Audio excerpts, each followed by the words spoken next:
in-depth, investigative.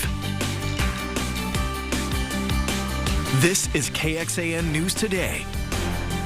We are waking up to the cold this morning. A freeze warning in effect for Central Texas. It's chilly. Good morning. I'm Tom Miller. And I'm Jayla Washington in for Sally Hernandez. Meteorologist Kristen Curry joining us to talk about how chilly it is out there this morning. It's cold. It is real cold for most of us. Let's start with a live look outside because this plays into why it's so cold. Clear conditions, relatively light winds. I mean, the cold air out there is just sitting on top of everybody. So this is the view from the Lady Bird Johnson Wildflower Center camera there in South Austin. Let's take you region by region to show you out in the hill country. We've got upper 20s to lower 30s. 30 in Castell, 29 in Fredericksburg, 28 in Bertram, 30 in Marble Falls. Austin Metro, not too far from that freezing point in downtown Austin, currently sitting at 35. But look at the airport. Look at Manor in the upper 20s, down to freezing in Georgetown, below freezing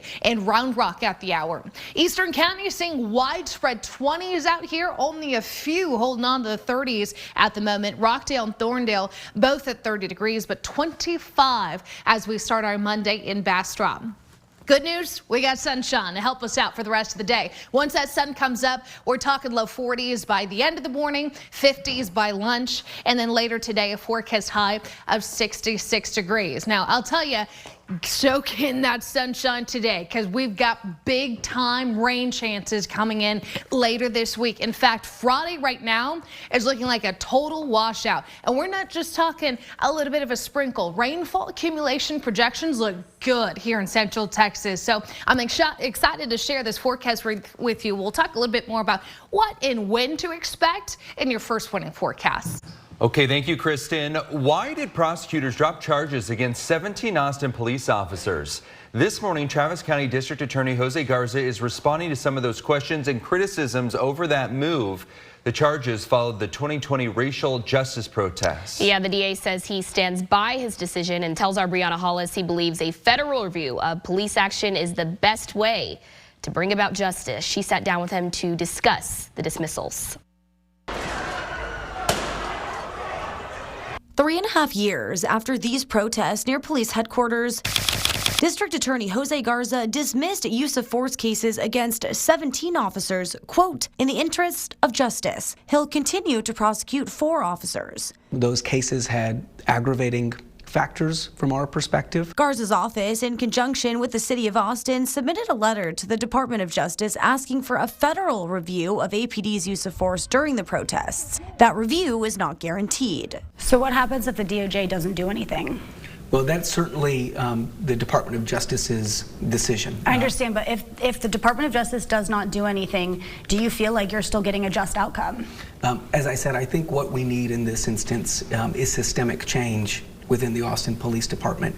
This is one mechanism that we have to be able to secure a just outcome. You are correct that there are no guarantees, and that is how our criminal justice system works every day. The Texas Municipal Police Association says the event in question was a, quote, riot, not a protest. Jointly asked the feds to come in and do an investigation of things that happened 42 months ago. He knows he couldn't get convictions on these 21 cases. We spoke with both the Austin Justice Coalition and attorneys for some of the officers. Both of them called this entire indictment process, kind of culminating with what happened yesterday, political theater or a political game. What is your response to that? Yeah, my response is that this is how our criminal justice system works every single day for thousands of people.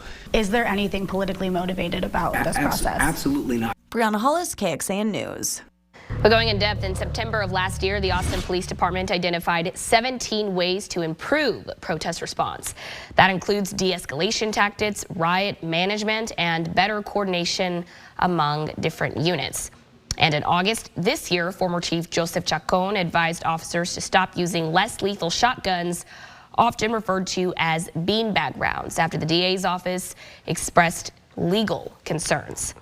Austin police detectives are still trying to figure out what led to a deadly stabbing in downtown Austin over the weekend. Yeah, police got a call just after 4 in the morning yesterday about a stabbing on Congress Avenue. This is between 6th and 7th Streets, a really busy area. Officers got to this scene and tried to save that person's life, but they died at the hospital. Detectives say they have identified a person of interest. Well, devastation in Tennessee, the aftermath following tornadoes that swept through part of the state. And some neighbors in Austin's Northwest Hills neighborhood are not happy with the city and how it is trying to do traffic control on their street. KXAN investigating why Austin uses these traffic poles you see there and how much they are costing taxpayers. Are they even working?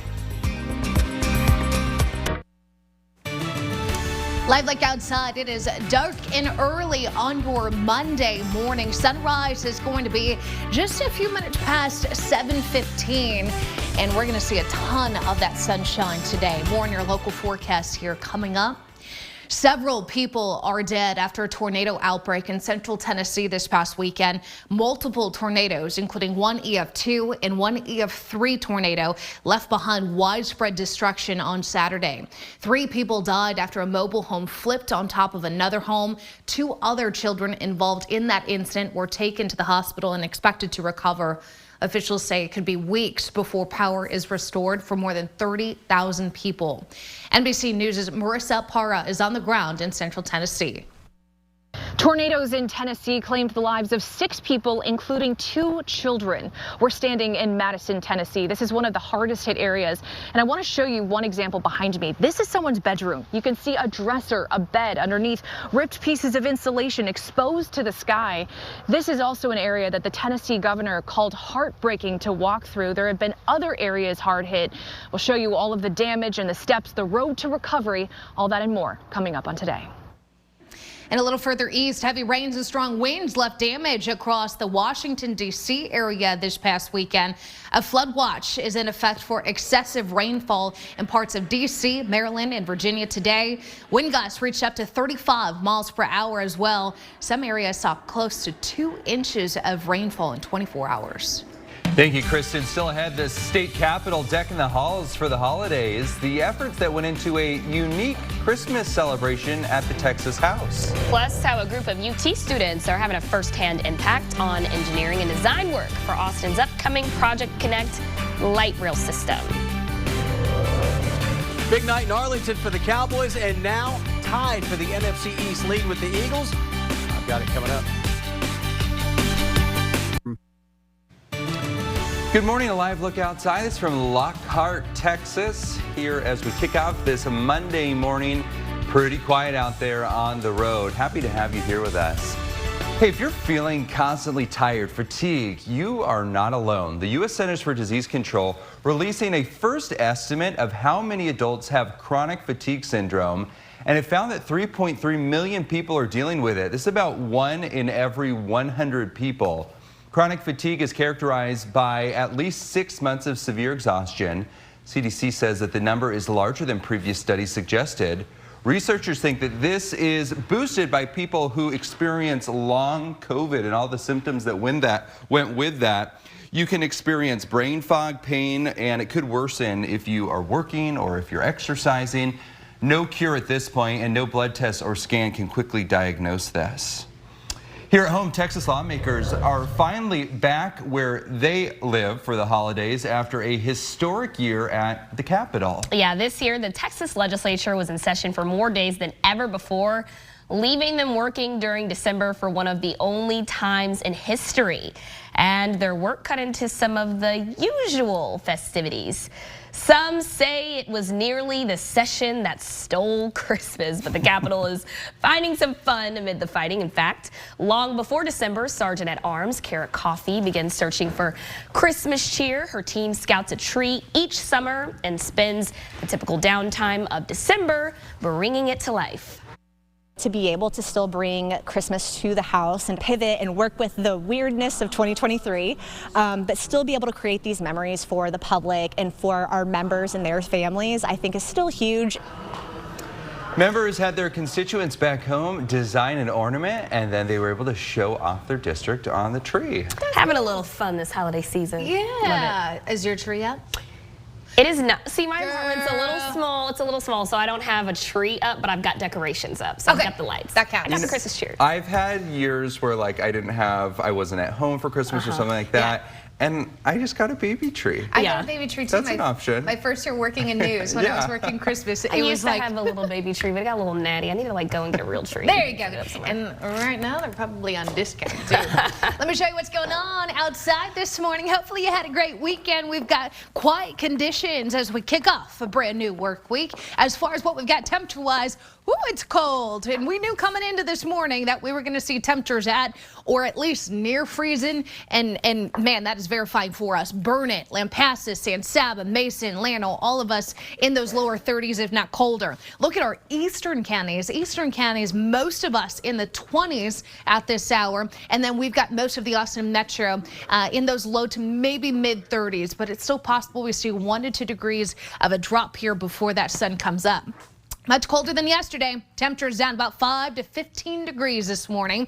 But here's the deal. Sunshine, dry skies. We've got a nice afternoon ahead of us. From those 30s, we pop upper 50s by lunch. Forecast high today, 66 degrees. That's actually pretty seasonable. 65 is normal for us.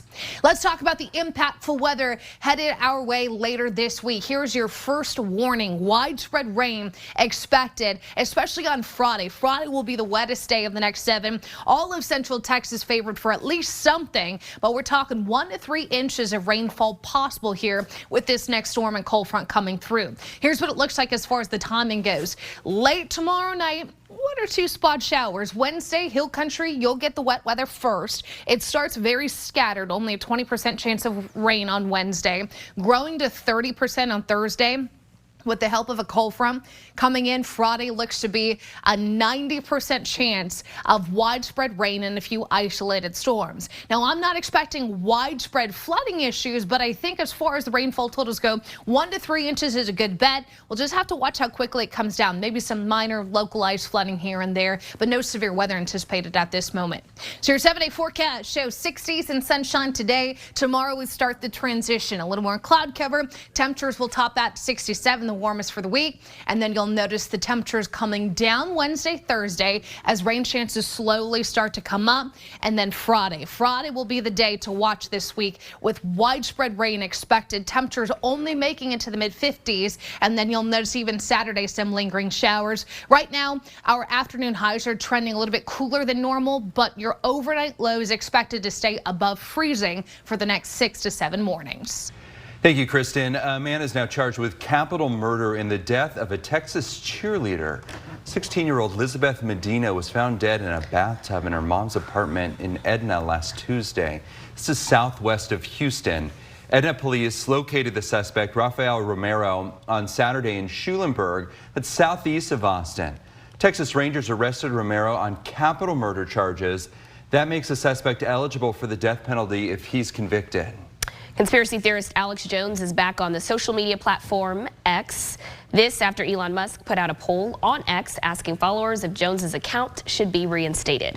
Now, according to Reuters, nearly 2 million votes were cast in that poll, with over 70% voting to let Jones back on X. Jones was banned from the platform for nearly 5 years for violating its behavior policies.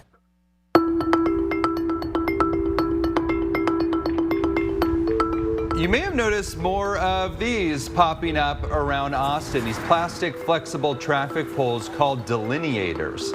Austin leaders say they've been using them more often as a way to make our streets safer, but some people in the Northwest Hills area argue that they're not needed and even dangerous in their neighborhood. Yeah, and while they fight to try to get them removed, KXAN investigator Mike Rush finds out how many there are in Austin, how much they cost, and how it's decided where they go.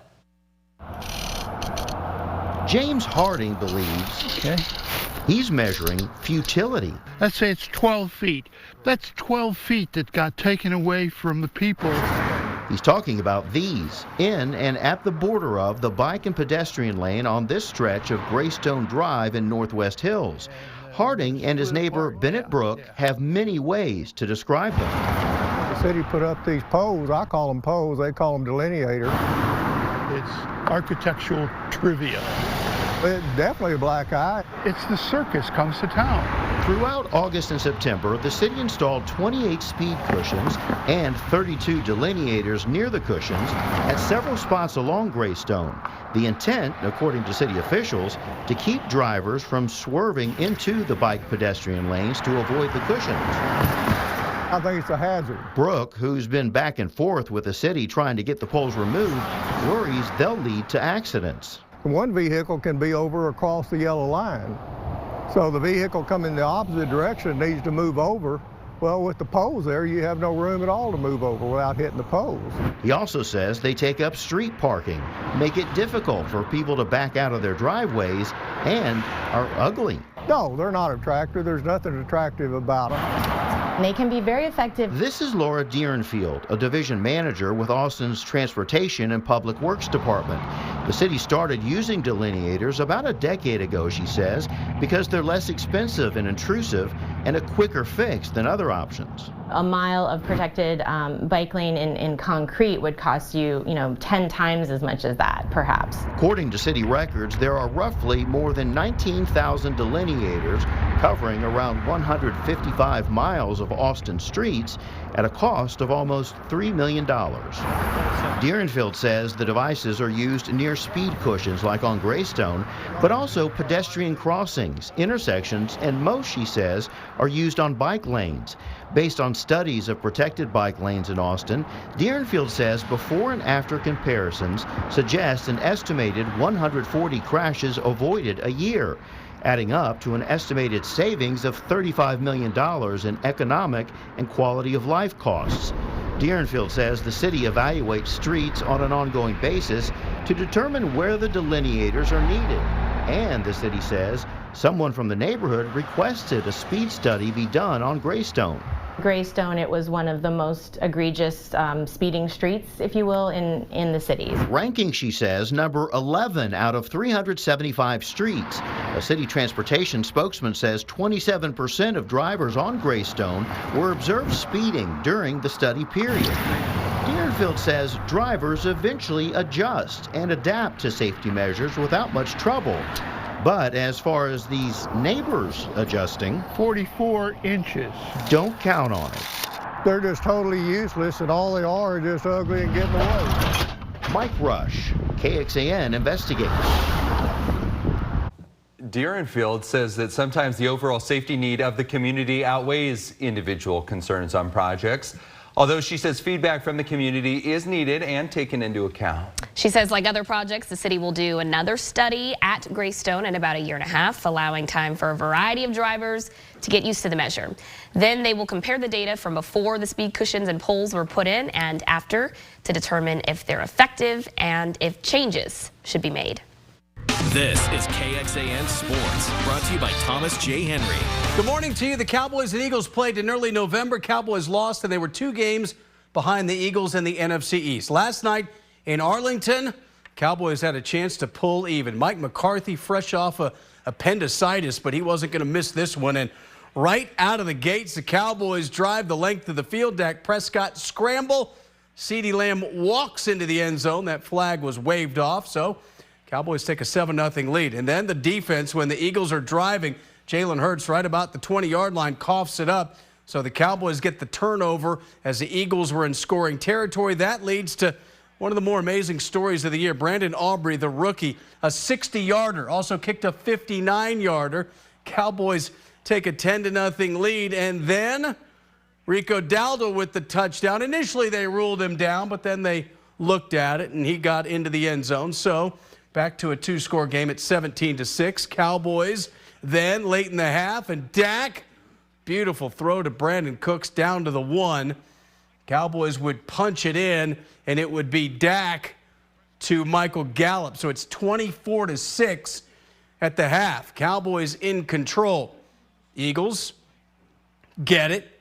Jalen Hurts driving, and then the Cowboys with another takeaway. Stephon Gilmore did it twice to the Eagles, the veteran with the strip. So again, an Eagles offensive chance thwarted. But this time, Cowboys give it right back and then some. Dak stripped, and Jalen Carter with the scoop and the big man rumble. That's that same end zone. Tavondre Sweat scored a touchdown in the Big 12 championship game. So now You got a ball game. 27-13 the score. 4th down, though, and the Eagles have to go for it, and another stop by that defense. Cowboys get it back. They tack on a couple of more field goals. Big smile from Mike McCarthy. They are now both 10-3 in the NFC East.